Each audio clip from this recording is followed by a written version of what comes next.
আমার কি খাবো? তুমি এখন ওষুধ খাবা। হ্যাঁ। দাও। তাসনুবা খুবই ভালো, ও নিজে হাতে ওষুধ খায়, তাই না? হ্যাঁ। ঠিক আছে। ঠিক আছে। আমার দেখা যত বাচ্চা দেখেছি অথবা মানুষের মুখে গল্প শুনেছি, তারা সবাই ওষুধ খেতে চায় না এবং ভয় পায়, কান্নাকাটি করে, খুব জোরাজোরি করে খাওয়াতে হয়। কিন্তু এই দিক থেকে আলহামদুলিল্লাহ, আল্লাহর কাছে লক্ষ কোটি শুকরিয়া, আল্লাহ আমাকে খুব ভালো রেখেছেন। আমার মেয়ে ওষুধ খেতে চায়, নিজে নিজে খায় এবং সে যদি মনে না থাকে আমার, তাহলে সে নিজেই মনে করিয়ে দিবে, আম্মু ওষুধ খেতে হবে, আমাকে ওষুধ খাওয়াই দাও।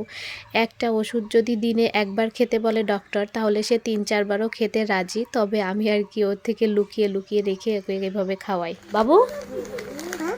এদিক তাকাও একটু। ওষুধ কেমন? পয়টা। মজা? হ্যাঁ। আচ্ছা, বাই বাই। Bye bye.